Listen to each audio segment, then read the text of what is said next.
Ladies and gentlemen, welcome to your daily briefing. It's nice to be back here, although not quite as nice as traveling around the country as we did the first 3 days of this week, as those of you who joined us know. Very successful trip where the President was able to make announcements on some of the executive actions he can take, things that he can do to move this economy forward, assist students with their student debt, with their loans, and homeowners who are struggling with refinancing their homes.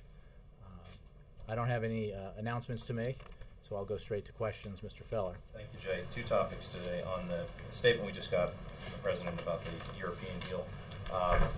Does the White House feel that this agreement, if implemented, is enough to prevent countries around the world from plunging into recession? Ben, what we have said, and the President has said, Secretary Geithner as well, is that we believe the Europeans have the capacity to deal with this challenge.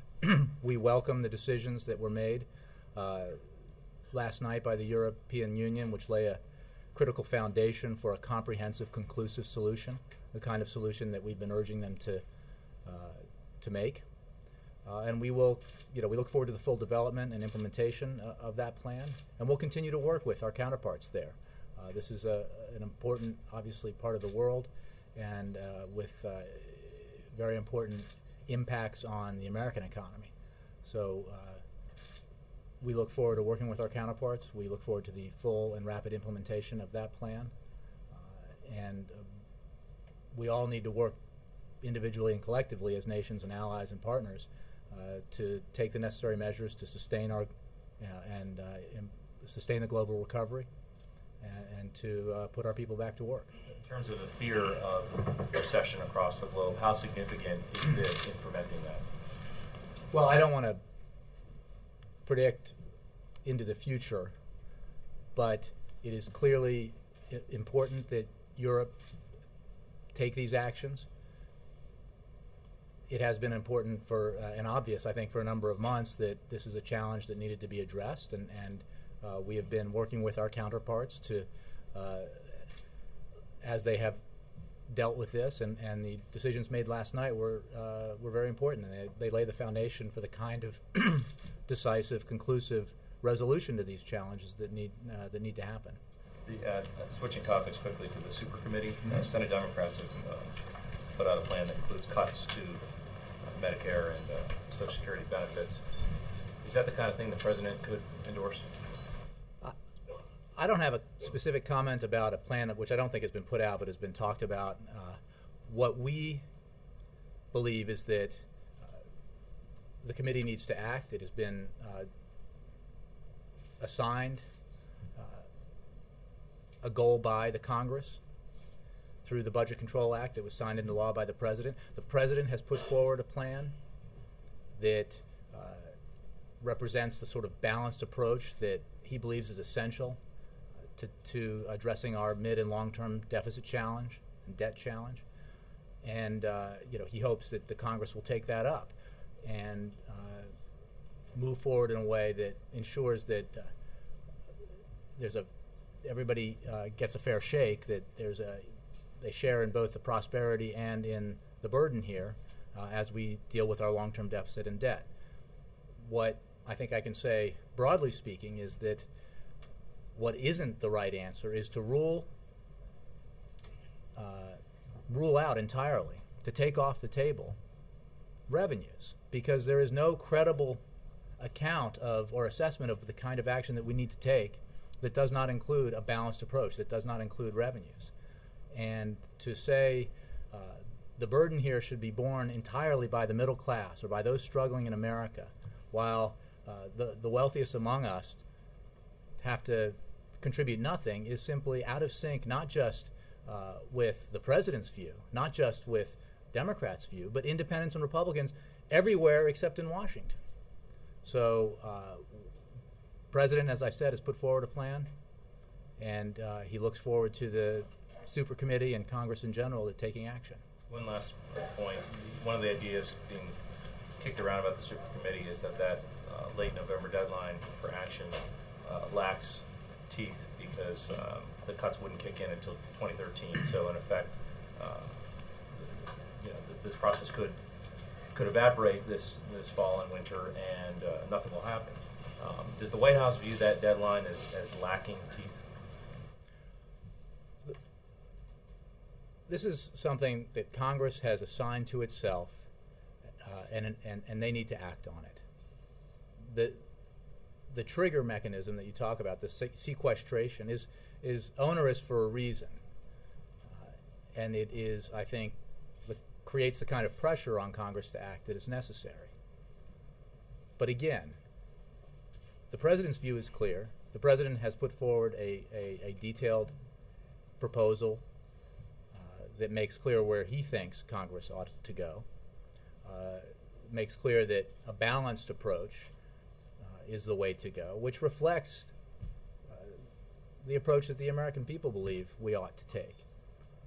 So I don't want to get into too much detail about the negotiations at the committee level or at the congressional level. The President clearly believes that there's not a lot of complexity or confusion about what needs to be done.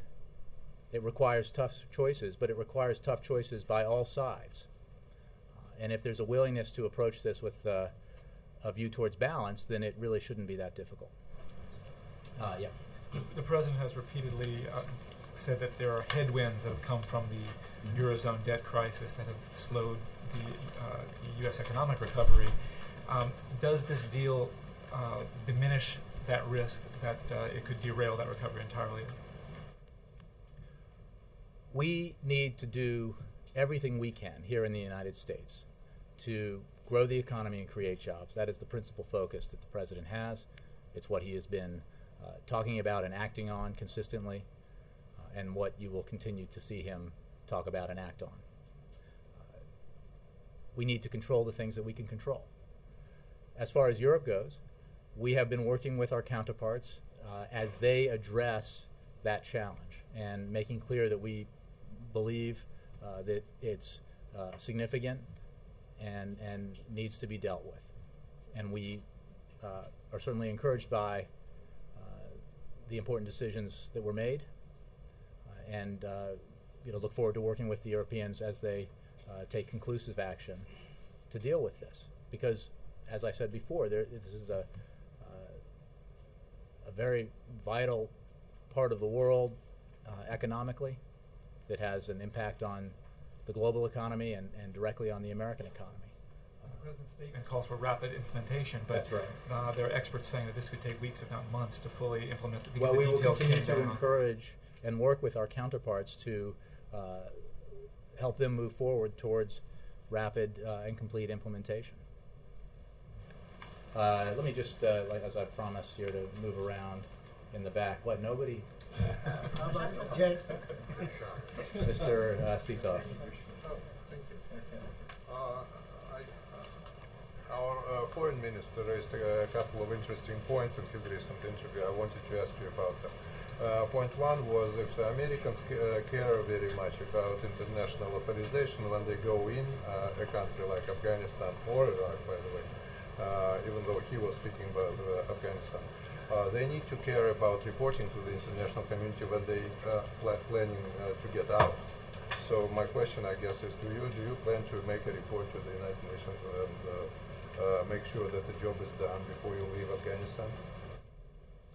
Well, I think we've been very clear about what the President's policy is and strategy is in Afghanistan. He laid it out in great detail, and as I think he has proven with regard to Iraq, with regard to Afghanistan, with regard to going after the senior leadership in Al-Qaeda, he says what he's going to do and he does it. So he will keep his commitments, and those commitments include the drawdown of the surge forces in Afghanistan that is happening now, and the continued drawdown that will then, by the end of 2014, allow for the transfer of security lead to Afghan security forces. So that's all been very transparent and will continue to be as we move forward. Will we be assured that the flow of drugs from Afghanistan, which is the biggest problem for my country, that the Afghans themselves will be able to handle that situation? Well, Andrei, what I can say more broadly is that we are working towards a situation in Afghanistan where the Afghan security forces can, with increasing capability, take over the security lead in their country. Now, that's the timeline there takes us through the end of 2014, and I think security can be construed broadly. As you saw in Iraq, there was a gradual ceding of security control and lead to the Iraq security forces. That process occurred over a sustained period of time and was very successful, we believe. And while obviously each country is different in this case, and the circumstances are different, and the timelines are different, we anticipate that we will be able to keep the schedule outlined by the President and keep our commitments and keep both the American people and the international community apprised of the progress we're making and our plans for drawing down. Let me move on, Michael. Has the President seen the footage from Oakland this week of violence between protesters and the police? And is there a concern in the White House or from the President that these Occupy protests lead to violence in some way in the coming months? I don't know that he's seen that specific footage. He certainly is aware of the news in general, and there are TVs on around here and when we travel. We, as the President has said, understand the frustrations that have led to these demonstrations. There's a lot of concern out there about our sluggish economy, the need for it to grow faster, the fact that our unemployment rate is much too high. There's also a lot of concern about the perception that Wall Street, writ large here, acted in a way that helped precipitate the worst financial crisis and worst economic crisis that we've seen since the Great Depression. And now, after we have passed into law and signed into law reforms that would both protect Americans, consumers, in their dealings with financial institutions, and would ensure that the kinds of reckless actions that were taken could not be taken again. We see a lot of efforts in Congress from Republicans as well as by lobbyists for Wall Street to try to undo those reforms, to stop, for example, the confirmation of our nominee to head the Consumer Financial Protection Board, our consumer watchdog. As to the violence, we obviously believe and insist that everyone behave in a lawful manner, even as they're expressing justifiably their frustrations. Yes. Jay, sort of to follow on that, obviously the most graphic images we've seen have come from Oakland, but there's a lot of cities where leaders are becoming frustrated with the movements, and not because of violence, but because of sort of the persistent nature of it and how it sort of disrupts, I guess, business and that kind of thing. There's a lot of talk of getting rid of, there's a lot of talk of sort of cracking down, arrests, that kind of thing. Does the President think that's appropriate, or does he see that as putting a limit on expression? I haven't had that discussion with the President. I think, again, I would just go back to what I said to Michael. We understand the frustrations that are being expressed, specifically with regard to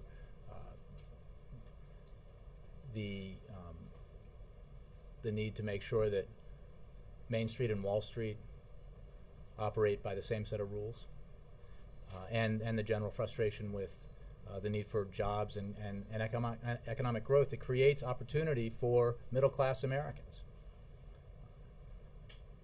And certainly we have a long and noble tradition of free expression and free speech in this country.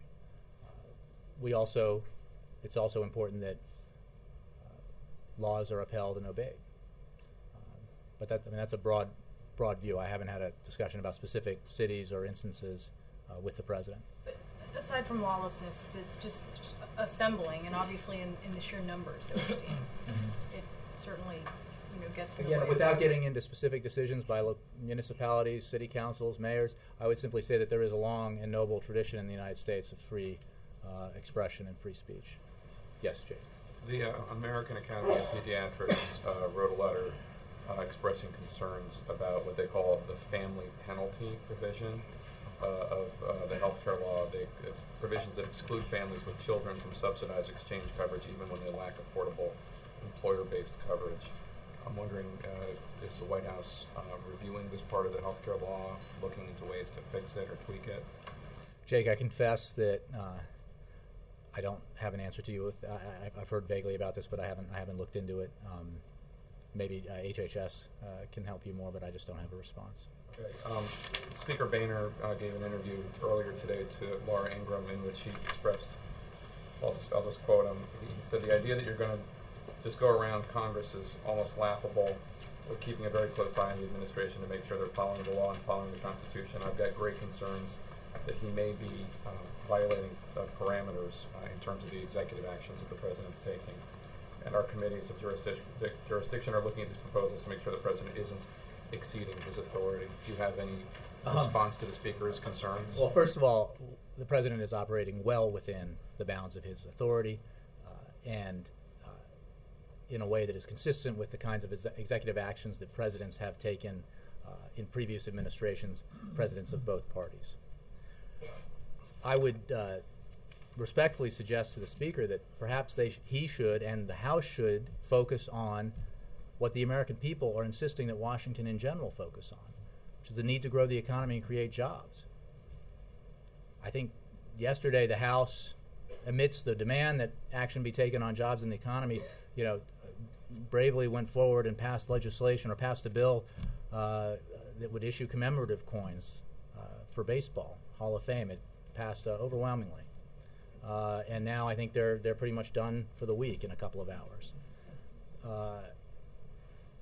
The President has put forward a jobs plan filled with measures that have enjoyed bipartisan support in the past, paid for in a way that is supported broadly by the American people, by Democrats, independents, and Republicans everywhere except in Congress. I think, believes Congress should act on that because with regard to the executive actions, we've made clear, as I know you know, that we do not believe for a moment that they are a substitute for legislative action. What they represent is the President's absolute commitment to doing everything he can within his authority to assist the American people as they deal with this difficult economy, whether it's students, helping them consolidate and reduce their debt burden, helping homeowners who are struggling and underwater with their mortgages but paying their bills, helping them refinance their loans so they can take advantage of these historically low loan rates, mortgage rates. He'll do everything he can, and you will hear from him and see him continue to take up that cause through executive actions, even as he says to Congress, pass this bill, pass the elements of this bill, do things that grow the economy and create jobs. Well, I guess there are two things. One, the majority in the House of Representatives, they say they have passed anywhere between 15 and 20 bills that would have a positive impact on job growth, and the bills have not been taken up by the Senate. Well, do you oppose, I understand that you oppose the ones that deregulate and some of the others, but do you oppose every single one of them? Or well, I don't know I haven't looked at all 15, but what I can tell you is the ones, the actions that the Congress has taken that help economic growth and job creation, like the free trade agreements, like patent reform, are things that the President agrees with and has signed into law or put his signature to in terms of the free trade agreements. And I believe the House did today pass a provision, the so-called 3% withholding for government contractors provision today, that this President supported. In fact, it was part of the Recovery Act. It is removing from law, if it gets through the entire Congress, would remove from law a provision that was passed under the previous administration and voted for by Republicans, including the Speaker of the House and the Majority Leader. The President's been for this repeal and would certainly look forward to signing that. So he is working cooperatively with Republicans on the things that they agree on. I would simply, rather than take my assessment of what their jobs proposals are, Just look at what independent economists say about their plans. And there's no one out there who will say that they may say that there are good policy ideas in those proposals, policy ideas for the medium and long term, but there are no ideas, or very few ideas, that have any measurable positive impact in the near term on economic growth and job creation. That's not just me saying it. That's not a partisan position. That's outside economic analysts, because it's the kind of proposals they put forward. They don't deal with the need right now, which is boosting aggregate demand, to use economist lingo, to get the economy growing and to get people back to work. The president's plan does that. The president also has a plan which deals with medium and long-term deficit and debt reduction and laying a foundation for future economic growth. You got to do all of it. You got to do it all. Your bill keeps coming up first in a whole and now in different bite-sized chunks, as the president put it, and it keeps failing. Well, it keeps being blocked in unison by Republicans. And here's the thing. Democrats? No. Democrats aren't voting to block it? Wait, 95 to 97% of Democrats have voted for the American bipartisan vote to block it. Well, that is what the Republicans say. There's no question. But when 100% of well, no, but listen, I allow that 2 to 5% of Democrats have voted against this, whereas 95 to 97% have voted for the jobs bill in its entirety and the single provision that's been voted on it so far, and 100% in lockstep of Republicans have voted to block it. Fact is, if we didn't have the Senate rules that pertain now, where everything, even if it's naming a post office, practically needs a filibuster-proof majority, we would only need 50 or 51 to turn these things that are broadly supported by the American people into law. But they're blocked by the Republicans. Blocked based on a principle in the Senate that was established by the Senate Republican leader quite a long time ago, quite explicitly, quite publicly, that his #1 priority as the Republican leader in the Senate, in the United States Congress, was not to create jobs, not to assist the American people, not to grow the economy, but to do everything he could to ensure that Barack Obama was not reelected. That doesn't seem to be the agenda that the American people support. And I would just point out that when you see this 100% Republican opposition, it's totally disconnected from Republicans out in the country. It's not just Democrats out there and the president. Look, you've seen the data, probably ABC's own poll. I mean, they're out of sync with Democrats, independents, Republicans, Americans who want Washington to act, want Washington to take common sense measures that would help grow the economy and put people back to work, and want them paid for so they don't add a dime to the deficit, and paid for in a way that this president has put forward. So does what you say mean that the president has decided that there is no way to work with the Republicans? Absolutely not. And that therefore it's important for him to take his case campaign style to people in states which are going to be critical for his reelection? I know it sticks in your craw that the president actually leaves Washington and goes out and talks to the American people. Not at all, just asking. But the president believes very strongly that Republicans in Congress will not take action because he asks them to. I think that has been established over these nearly 3 years. What he does also believe is that Republicans in Congress will take action if their constituents demand that they do it. So that is why he is out in the country talking about the need to pass the Jobs Act, and why he is talking about the actions that he's taking without Congress, because we can't wait for Congress to act, whether it's student loans or refinancing mortgages or other things that he's done, waivers for No Child Left Behind, or more than $1 billion of savings through lessening regulations for hospitals and doctors. You know, he will continue to do these things, and he'll continue to press Congress to take action. But again, you've heard him out there. We're being quite transparent, calling on the American people to call on Congress to do the things that the American people say they want done. Yeah, but perhaps you would allow that the places he chooses to make this case have some bearing on his reelection. Look, I think he has been around the country, including to places that are blue and purple and red, making this case, and he will continue to move around the country to states of all colors, making his case. But so Sam. Thanks, Jay. Just kind of staying on this topic. Do you know when the last time the president spoke to the speaker was? I'll have to find it for you. I think we publicly discussed it or read it out. And the speaker reminded the president that they did have a jobs bill. I'm not sure. Again, Sam. We read it out. I'm not sure if he's talked to them since then. The conversation I'm aware of is the one that we read out. I think I did read out from here. This is the one where the president, I think, called to thank the speaker for his work in getting the free trade agreements passed. And then, yes, I believe the speaker brought up the fact that they have put forward proposals that they just label jobs proposals, and we make the point that economists disagree in terms of their job creation potential in the near term. Mr. Henry. So then, following up on that phone call they had. A lot of follow-ups. Yeah, follow. President's made his case around the country. You seem to believe there's bipartisan support for his jobs bill. Again, it's not a statement of opinion. It's a statement of fact if you believe the data. Okay, so you have that data in hand. Why doesn't the president call the speaker and other leaders, Democratic leaders as well, over here after weeks of back and forth and just say how we're going to get this done? Because there's no complexity here to how we get it done. Congress needs to act. Congress needs to. I mean, why the House won't even take up the provisions of the American Jobs Act? Say stop passing bills to help baseball coins. They're already done. There is a constituency that barely exceeds the number of people in this room that believes that the president and members of Congress need to hole up in a room together to work out what they should be doing for the American people. It is eminent. And John Boehner going on Laura Ingram's show is not moving the ball forward. It doesn't appear. Well, I disagree. I mean, I think the speaker would say that they passed this 3% withholding provision, which again was part of the Recovery Act, part of the Jobs Act, something the president supports. Congress passed the free trade agreements, patent reform.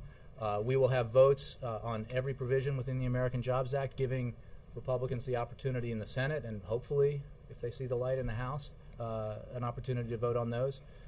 So we remain hopeful that Congress will act, and we note where it has acted. Last thing, you haven't had a chance yet to comment on the GDP numbers. A few weeks ago, the president had an interview with George Stephanopoulos and said, no, the American people are not better off now than they were a few years ago, but we're working to try to fix that. You get good GDP numbers today. Is that a step forward and suggest to you that it is turning around, or is the ultimate number just unemployment regardless of GDP? 2.5% growth may be better than it was the previous quarter, but it is not good enough. Absolutely not good enough. We all speak enough, I think, frequently with economists to know that 2.5% growth does not, while it is positive, is not enough to significantly affect employment. We need to take action to ensure that the economy grows faster and that to ensure that more people get on the job and go back to work. I mean, the fact is, without the American Jobs Act, if Congress does not pass any provision within the American Jobs Act, the economic prognosis for next year is growth that is too slow to bring down unemployment. Now, maybe some in Congress think that's okay. We know that the American people, left, right, and center, do not think that's okay. That is why the president believes so strongly that we have to pass the Jobs Act, because outside economists say it would add up to 2% to our GDP. Add that 2% to what might happen otherwise, and you would get, hopefully, the kind of economic growth that could bring down the unemployment rate. And is there any higher priority? You didn't have 50 votes for the American Jobs Act. There were Democrats that voted. We had 51. For cloture, but there were Democrats that voted Well, for we didn't get it further because the Republicans blocked there it. were Democrats that voted for cloture, like Webb and Lieberman, who said that they were going to vote for cloture, but not for the final bill. There were not a majority of senators for the Jobs Act. Well, look, first of all, it didn't get that far. Had it gotten that far, we are absolutely confident that a majority, if the majority of the United States Senate would support the American Jobs Act, as a broad majority of the American people support it. Yeah. Let me get back to the essential question here. Despite the president's best efforts in 2008, voters saw fit to send Republicans to the majority in the House and make John Boehner the Speaker of the House. 2010, you mean? 2010. The president sent up legislation. That same House did not see fit to pass it as one piece of legislation. In fact, it didn't even vote on it. Okay. What gives the president the right to do this by executive order? Well, Why not? I think, Why not? Mike, All the things where are that- you confused by? He's But- not passing the American Jobs Act Well, he's by bringing out executive. component No, he's parts of it, not. is he not? The executive actions are not pieces of the American Jobs Act. The pieces of the American Jobs Act are in legislative form because they require congressional action. The things he is doing administratively through executive powers are things that he can do. There's the things that do not require legislative action, so he is exercising that power. What took him so long? He has been exercising his executive authority throughout his presidency to help the economy, to help Americans. I mean, you know, the fact is that it's getting more prominence now because of the obvious to everyone dysfunctionality of the Congress, the obstructionism that we're seeing in the face of what is clearly the number one priority of the American people. Again, Americans left, right, and center. So, I mean, I've spoken from this podium even since I've had this job about executive actions he's taken, including prior to the refinancing announcement on Monday, the actions he took through executive authority to provide forbearance for the unemployed, to give them a better chance of staying in their homes and paying their mortgages. So he has done and will continue to take the kinds of actions he can as president without Congress to help Americans, to help them deal with this economy, to help them deal with their debt, deal with their mortgages, and through a variety of other measures that he has taken and will take. Okay, and finally, when the new chief of staff came here, I guess it was 6 or 7 months ago, he walked with the president across Lafayette Park to the Chamber of Commerce in an effort to mend fences, to sort of demonstrate that he was rolling back some regulations, unshackling business, to help them in their efforts to get through the recession. 6 months later, the Occupy Wall Street crowd walked up from Freedom Plaza, and they weren't there to mend fences. They were there to lay siege to the place. So I'm wondering, I mean, given these two contrasting images, is there any concern on your part that the goals of Occupy Wall Street are run counter to the goals of the administration in terms of your attitudes towards business and deregulation? I'll try to fashion an answer that takes into account all the pieces of that question.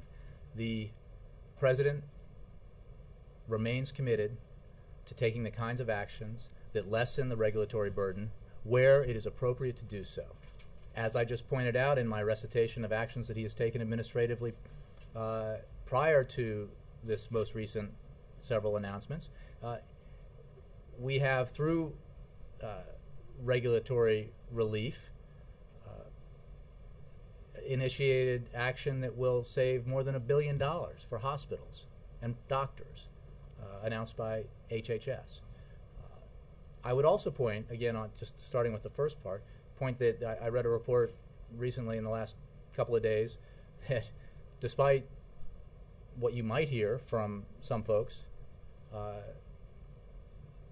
President Obama has actually issued fewer regulations than President Bush, 43 at this stage in his presidency, and that the overall quote-unquote burden of those regulations is less than under President Bush. Having said that, it is the fundamental mission of this president to lift up, secure, help secure, and give opportunity to the middle class of this country. And the frustrations you're seeing expressed, broadly by the American people, as well as through these demonstrations, are frustrations that he absolutely understands, because they go right to the heart of the problem we're facing, which is economic growth that is too slow and unemployment that is too high. Above all else, his priority is to address those problems. Mr. Press. Jay, on jobs, one of the most important issues facing organized labor these days is issue number 2 on the ballot in Ohio. Comes up November 8th. A yes vote would affirm John Kasich's plan to gut collective bargaining. A no vote, which the unions want, would repeal it. Has the president taken a position on issue 2? Does he plan to? And does he plan to go to Ohio to speak about it? I don't have any travel announcements to make, and I don't have a specific response on the ballot question. I do know that this president strongly supports collective bargaining rights, and you heard him take that position earlier this year with regards to what was going on in Wisconsin. So I can take the question with as it pertains to the Ohio ballot initiative. That would seem to lead to a no on issue 2. Again, it's a fair, it's a Now. again, it's a fair analysis, but I don't want to. I don't want to get ahead of that. Yes. Hey Jay, does the tone of the statement that you all put out about the resolution of this, or attempt to resolve this Greek debt crisis, to reflect the tone that the president's going to take to the G20 meeting next week? Yes. Especially the part where he calls for the rapid implementation. As you've noted in so many of your answers today and previously, he and Congress haven't been able to implement any kind of progress on his efforts and theirs. Well, what kind of a position is he going to be in to lecture the Europeans or to ask them to take specific actions that he thinks are right? There is no question that, Peter, that enough has not been done.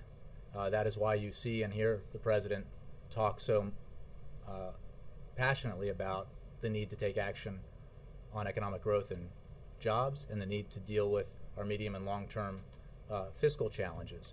That's why he's put forward proposals for the short, medium, and long term.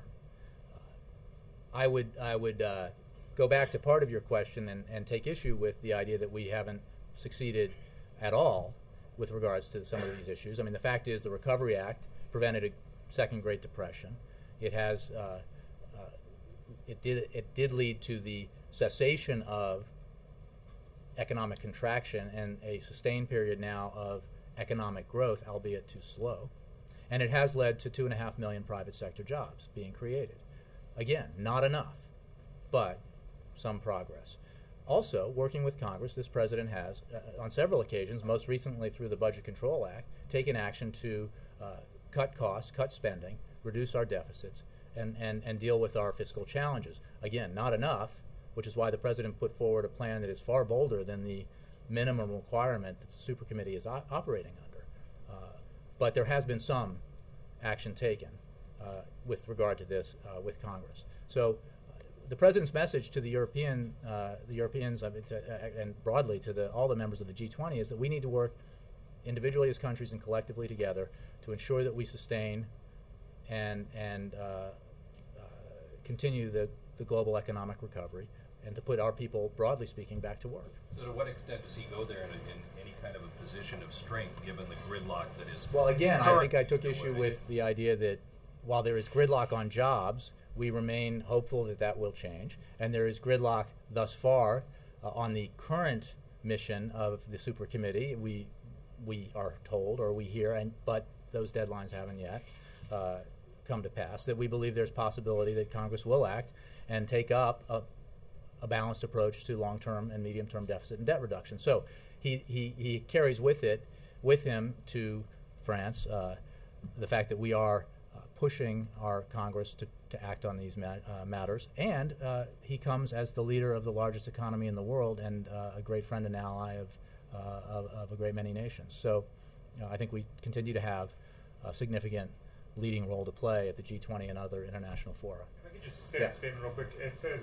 look forward to the full development. Does the of the plan, White House feel like it has enough details of what they actually agreed to? The work needs to be done. I mean, these are significant, important decisions that were made, and we look forward to sort of the full development of them and then the rapid implementation of them. But in terms of the flow of information, do you guys have a good sense of what was agreed to there? Are you hungry for more details? Well, I think we're satisfied with the fact that we have good communication with our friends and allies and partners in Europe, and but I would suggest you ask the Treasury Department about more detailed communications that might be going on. Yes?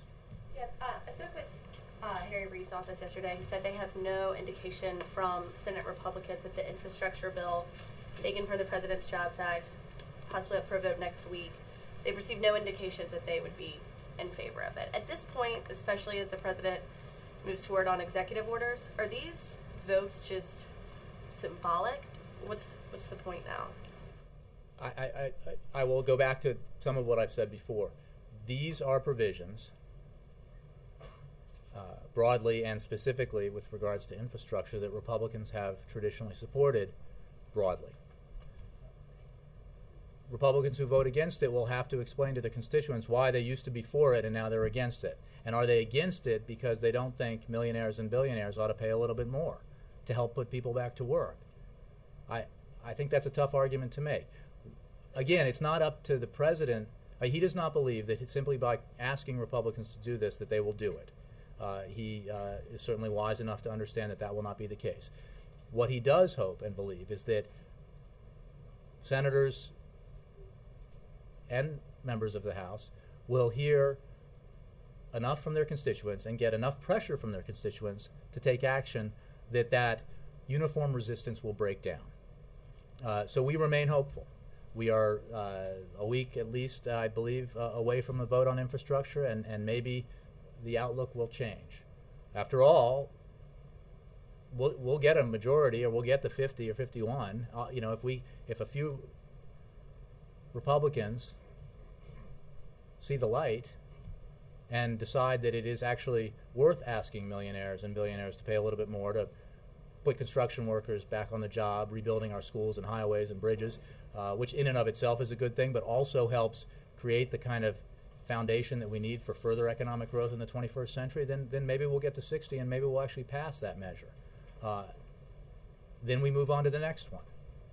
And hopefully, Republicans will agree to something here, because there is no more urgent priority. I mean, I confess I was a little surprised to hear from some Republicans, not in Congress, but some Republicans, that they don't support extension of the payroll tax cut.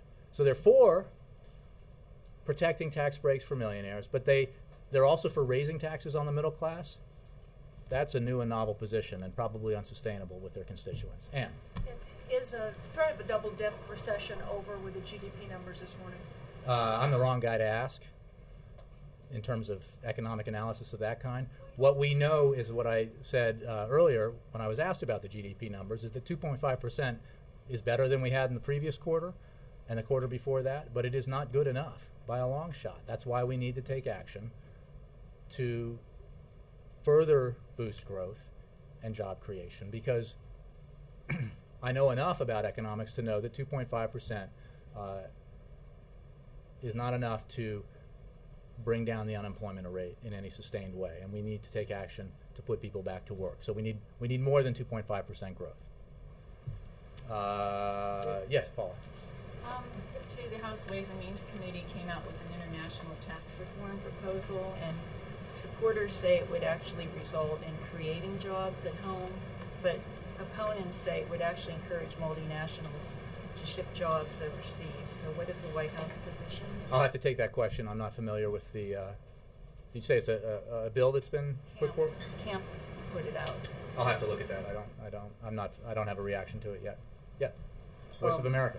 Thank you. And then Chris. Thanks, Jay.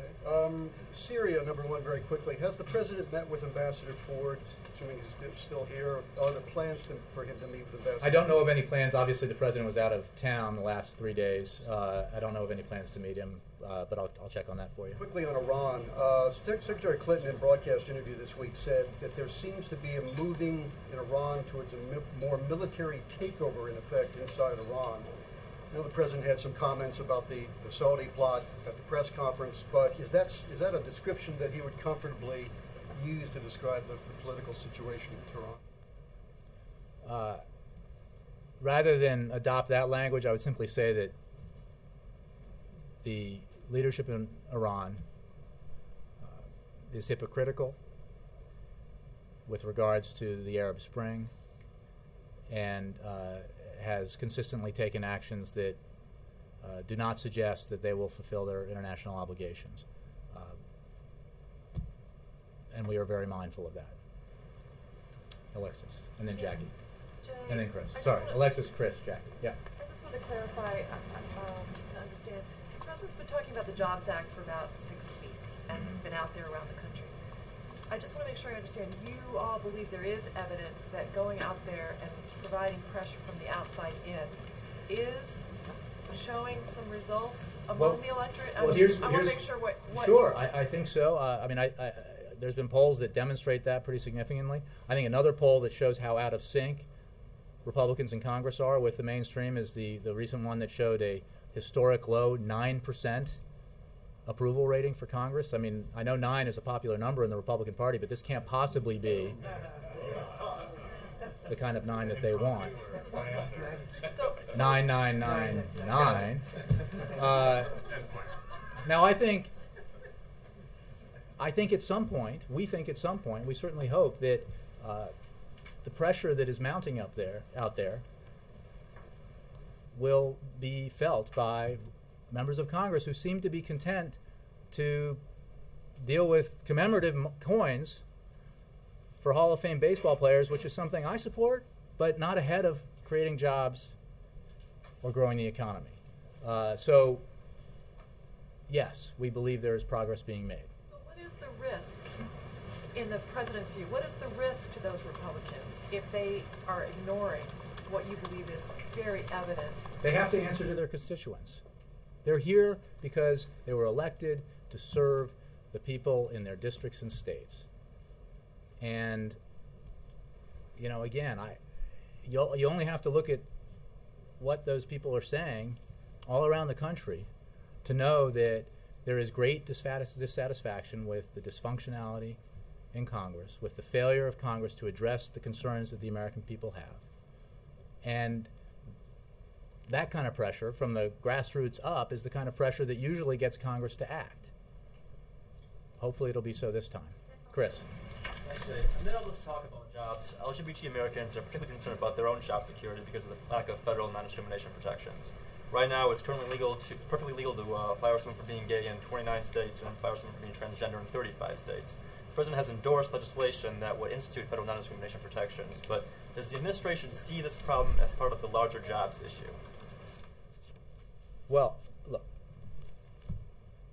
I mean, you mentioned what the President has endorsed, and he believes that the LGBT community should absolutely not be discriminated against with regards to jobs or anything else. So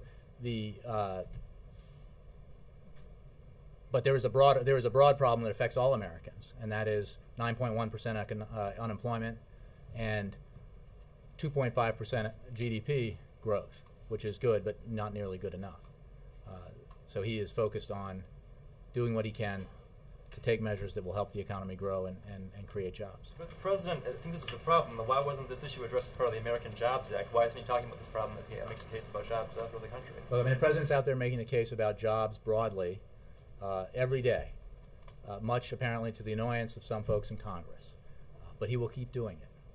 And he will keep doing it unless and until every American who's looking for a job gets one. And if that doesn't happen, then you'll continue to hear him talking about it. As I said, Jackie, sorry. Jackie. Can you describe how the President gets his information about the Occupy Wherever movement? Is it become institutionalized as a part of any briefing as it's spread? Are there people designated to sort of stay on top of it, to try to talk to people associated with it? That last part, not that I'm aware of, and the President gets his information about it through you. I mean, there's substantial coverage about it, and the President, sorry to the folks in the front row, doesn't watch a lot of TV news, but he does read a lot of news, and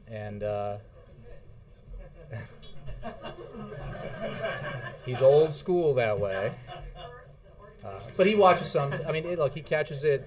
He is very current on those developments, but there's no organized or mechanized way that those issues are brought to him because they're right there, obviously, in front of him when he reads the newspaper or on his iPad or catches it sometimes on the television in the Outer Oval. Keeping tabs on things. Who in the White House, how are you keeping up with the super committee? Are you trying to influence its deliberations? We have tried to influence its deliberations by putting forward a plan, a complete, comprehensive, balanced plan that basically are recommendations that this President has put forward for the super committee to consider. They have to act. This is a congressional committee mandated by an act of Congress with a target set by Congress, a target that the President's plan would far exceed.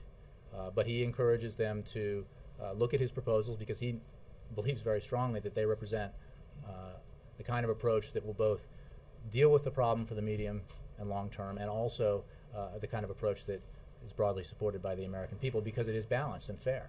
So there's no more involvement than that in this period? Well, we have our communications with Congress in general, but we're not, you know, this is a committee on which there are no members of the executive branch sitting. This is a congressional committee, and obviously they are engaged in trying to reach an agreement that will at least meet the target set by the legislation, and we certainly hope exceed it as long as it's done in a balanced way. Thanks, Jim. Thank you all very much. Have a great rest of the day.